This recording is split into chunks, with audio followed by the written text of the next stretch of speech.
Inna afdhala amalil mu'min al-jihadu fi sabilillah. Sesungguhnya amalnya seorang mukmin yang paling utama, amalnya seorang mukmin yang paling utama atau yang paling utama, amal yang paling utama dari seorang mukmin, al-jihadu fi sabilillah, yaitu berperang fi sabilillah karena tujuan meninggikan agama Allah atau membela agama Allah, berjihad, berperang di medan perang melawan orang-orang kafir. Itu amal yang paling utama bagi seorang mukmin. Al-jihad fi sabilillah. Dan ini tergantung waktu, kondisi, dan berbeda setiap keadaan, di mana terkadang baginda Nabi besar Muhammad mengatakan afdhalul a'mal as-salah. Dalam waktu yang lain, dalam situasi dan khitab kepada orang yang berbeda, Nabi mengatakan afdhalul a'mal as-salah.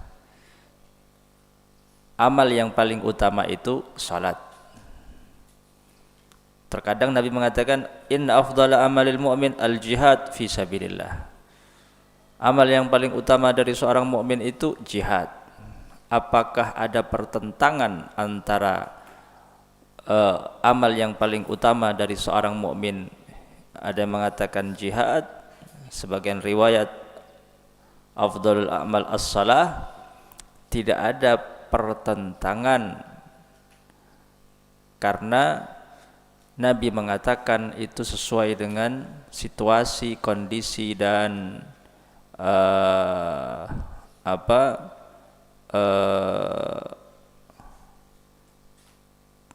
khitab yang ditujukan kepada sahabat di waktu itu. Artinya kalau ada sahabat itu kurang semangatnya di dalam berperang, kurang semangatnya di dalam berjihad, maka Nabi katakan inna afdhala amalil mu'min al-jihad fi sabilillah. Tentu ini dikhitabkan, diucapkan untuk menjadi dorongan kepada mereka-mereka yang kurang semangat di dalam berjihad. Bukan kepada perempuan tentunya, karena perempuan tidak wajib ikut jihad, berperang di medan perang melawan orang-orang kafir. Adapun afdhalul a'mal as-salah, dalam situasi yang lain Nabi mengatakan amal yang paling utama itu salat. Ini kepada orang yang malas-malasan di dalam melakukan salat, ya, sebagai dorongan agar ia semangat di dalam melakukan ibadah salat. Artinya apa? Artinya semua amal, baik itu jihad, salat, adalah amal yang paling utama. Walau tentu jihad karena yang dikorbankan adalah nyawa, tentu balasannya kelak di akhirat jauh akan lebih besar daripada amal-amal yang lain. Tapi secara umum, amal apapun itu adalah merupakan amal yang paling utama bagi seorang mukmin. Maka bagi mereka yang malas-malasan jihad, Nabi katakan amal yang paling utama itu jihad. Bagi mereka yang malas-malasan di dalam melakukan salat, Nabi katakan afdhalul a'mal as-salah. Sehingga apa? Sehingga kita semangat di dalam beribadah dan beramal dengan amal apapun, baik itu salat, baik itu jihad, baik itu zikir, baik itu membaca Al-Quran, selalu semangat di dalam melakukan setiap ibadah dan amal kepada Allah Subhanahu wa taala. Inna afdhala ibadillahi yaumal qiyamah al-hammadun. Inna afdhala ibadillah, sesungguhnya hamba Allah yang paling utama. Hamba Allah yang paling utama. Ada banyak hamba, tapi ada hamba-hamba pilihan. Ada hamba-hamba yang dicintai oleh Allah. Mereka adalah hamba-hamba yang paling utama. Kapan? Yaumal qiyamah, kelak di hari kiamat. Siapa hamba-hamba yang paling utama kelak di hari kiamat? Al-hammadun, yaitu adalah hamba yang gemar, senang memuji Allah, gemar menyanjung Allah. Alhamdulillah alladzina yukthiruna hamdallah. Al-hammadun, hamba-hamba yang banyak memuji Allah, yaitu dengan banyak membaca alhamdulillah. Segala puji bagi Allah. Apapun yang kita puji, baik itu lautan, gunung-gunung, taman yang indah, sejatinya kita sedang memuji Allah Subhanahu wa taala.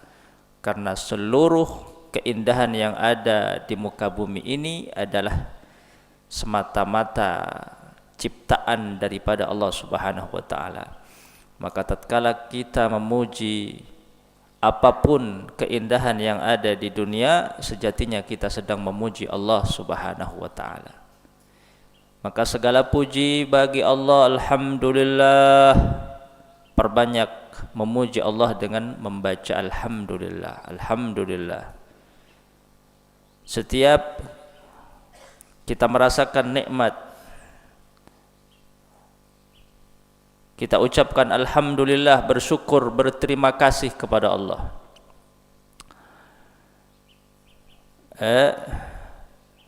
Dan nikmat Allah tidak akan mungkin kita hitung. La tuhsuha, kalian tidak akan mampu menghitung nikmat-nikmat Allah Subhanahu wa taala. Alhamdulillahi hamdan yuwafi ni'amahu wa yukafi mazidah. Hamdan yuwafi ni'amah. Segala puji bagi Allah dengan pujian yuwafi ni'amah. Dengan segala pujian, pujian yang memenuhi seluruh nikmat-nikmat Allah. Wa yukafi mazidah, dan menyamai tambahan daripada segala nikmat-nikmat Allah Subhanahu wa taala. Walaupun itu tidak akan mungkin satu pujian menyamai tambahan dan nikmat-nikmat Allah Subhanahu wa taala. Alhamdulillahi hamdan yuwafi ni'amahu wa yukafi mazidah. Itu dibaca setiap pagi dan sore, bisa 11 kali, 7 kali. Maka seorang hamba yang banyak memuji dengan bersyukur kepada Allah, la in syakartum la azidannakum. Jika kalian bersyukur kepadaku, maka aku akan tambah nikmat-nikmatku untuk kalian. Maka asyukru qaidun lin ni'mah. Asyukru qaidun lin ni'mah. Ucapan alhamdulillah sebagai bentuk syukur kita kepada Allah itu qaidun lin ni'mah, mengikat nikmat Allah. Jadi nikmat yang telah Allah anugerahkan kepada kita, ketika kita syukuri dengan alhamdulillah, maka nikmat itu tidak akan dicabut oleh Allah.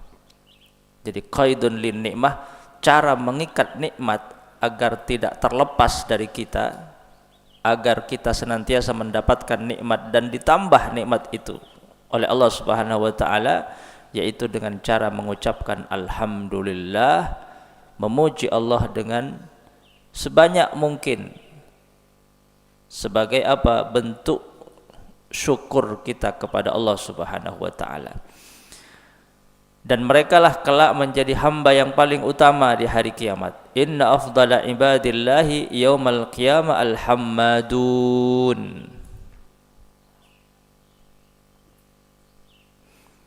La in syakartum la azidannakum.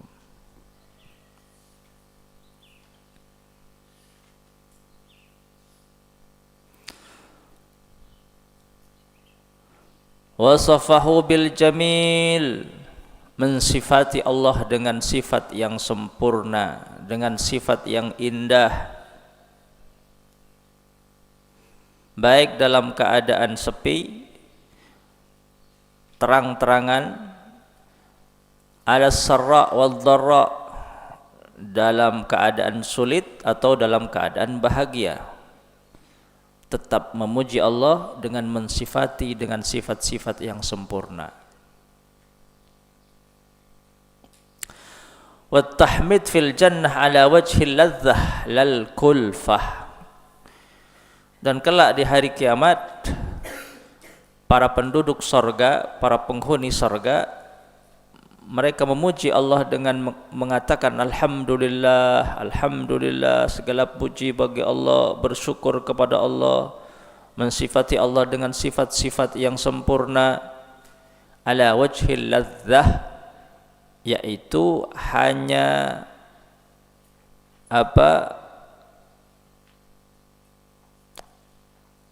sebatas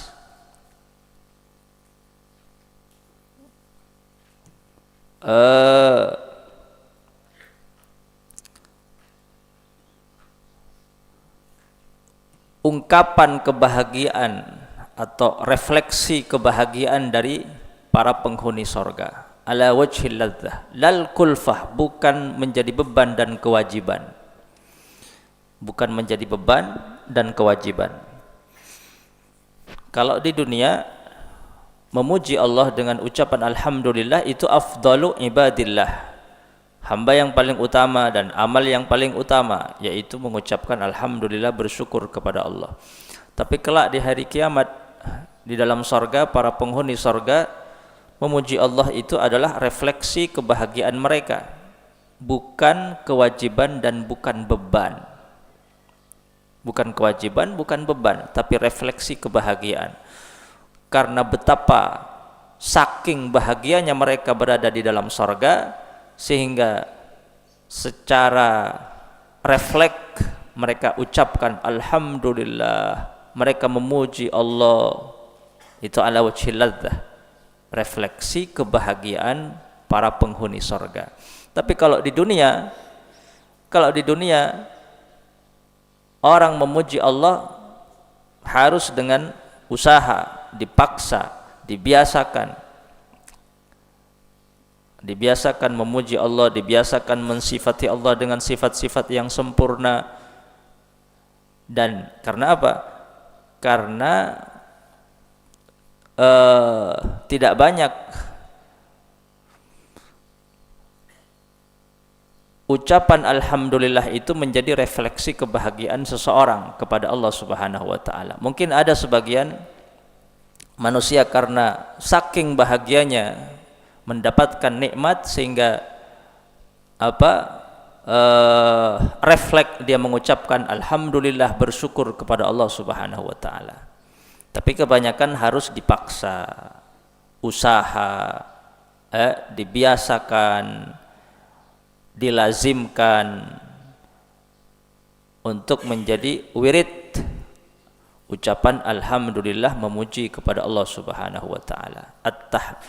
Dan bukan hanya tahmid, bukan hanya alhamdulillah, seluruh ibadah di sorga bagi penghuni sorga itu ala wajhil ladzah, refleksi kebahagiaan, bukan kewajiban, bukan kulfah, bukan beban. Baru kalau di dunia itu kewajiban, wajib sholat, wajib puasa, wajib zakat.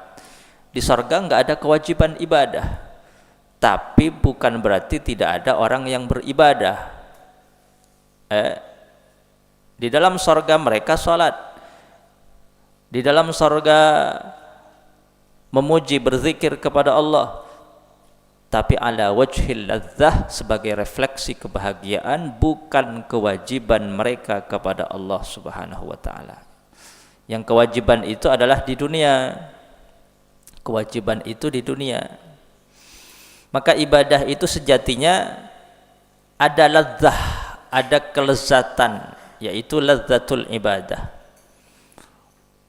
Orang yang mampu merasakan kelezatan daripada setiap ibadah, maka dia akan tenang tatkala beribadah kepada Allah Subhanahu wa taala. Karena apa? Karena telah merasakan betapa nikmatnya beribadah kepada Allah Subhanahu wa taala.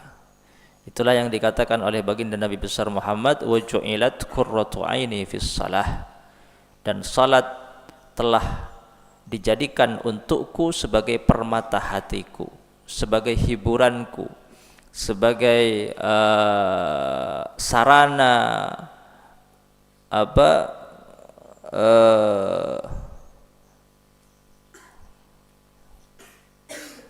untuk bermunajat kepada Allah Subhanahu wa taala. Adapun kita usahakan bagaimana setiap ibadah itu kita menemukan kelezatannya, kenikmatannya. Ngaji itu terasa nikmat, baca Quran itu terasa nikmat, salat terasa nikmat, Sehingga dengan usaha untuk merasakan kenikmatan daripada setiap ibadah, maka kita akan terasa nikmat dan terbiasa. Ibadah itu bukan sebagai beban dan kewajiban kita kepada Allah Subhanahu wa taala. Justru kita jadikan sebagai kebutuhan ruhani kita. Layaknya makanan. Orang kalau enggak makan mati. Makanan itu bukan terasa menjadi kewajiban dan beban, tapi kebutuhan. Bukan kewajiban. Kalau kewajiban maka kita merasa terbebani. Tapi kalau kebutuhan, ketika lapar kita pasti makan. Enggak usah disuruh, enggak usah dipaksa, enggak usah diperintah. Maka mestinya salat juga seperti itu. Ketika datang waktu salat, maka itu seperti makanan ruhani kita. Artinya ruhani kita sedang lapar, dan waktu salat sudah tiba, maka waktunya kita bersujud kepada Allah Subhanahu wa taala. Kalau itu kita rasakan dan kita sadar akan laparnya ruhani kita, maka ketika waktu salat itu datang, kita tidak terasa terbebani dan merasa berat di dalam melakukan salat. Karena salat kita jadikan sebagai kebutuhan ruhani kita, bukan beban dan kewajiban. Sehingga dengan seperti itu kita mampu untuk untuk merasakan kelezatan, kenikmatan daripada setiap ibadah. Alhamdulillah. Begitulah keadaan para penghuni surga kelak, senantiasa memuji Allah, dan memuji Allah bagi mereka adalah refleksi kebahagiaan mereka kepada Allah, bukan kewajiban dan bukan beban. Mereka nikmat dengan memuji Allah, nikmat dengan beribadah kepada Allah. Maka kalian para santri di pesantren, usahakan setiap kegiatan yang ada di pesantren kalian merasa nikmat. Ketika jamaah, kalian merasa nikmat di dalam jamaah. Ketika ngaji, kalian merasa nikmat di dalam ngaji. Begitupun ketika sekolah, ketika musyawarah, apapun kegiatan yang ada di pesantren atau ketika bersama teman-teman dan sahabat, rasakan, jadikan semua hari-hari kalian di pesantren adalah merupakan kenikmatan dan kebahagiaan. Sehingga Sehingga kalian tidak tertarik untuk untuk merasakan kesenangan dan kebahagiaan di luar pesantren. Pingin pulang, pingin pegang HP, karena kesenangannya sudah berada di dalam pesantren, yaitu mengaji, membaca Al-Quran, kumpul bersama sahabat, jamaah, qiyamul lail. Itulah kenikmatan yang sebenarnya yang harus dirasakan oleh seorang santri. Sehingga santri yang ada di pesantren tidak butuh kesenangan di luar pesantren, karena kesenangannya berada di dalam pesantren. Kesenangannya adalah kitab, kesenangannya adalah zikirnya, kesenangannya adalah berkumpul musyawarah dengan para teman dan sahabatnya. Maka santri yang mampu merasakan kelezatan, kenikmatan keberadaannya di pesantren, maka tidak ada istilah santri tidak kerasan. Santri tidak kerasan itu adalah santri yang belum mampu merasakan kenikmatan dan kelezatan, kebahagiaan, kesenangan berada di pesantren. Wallahu a'lam.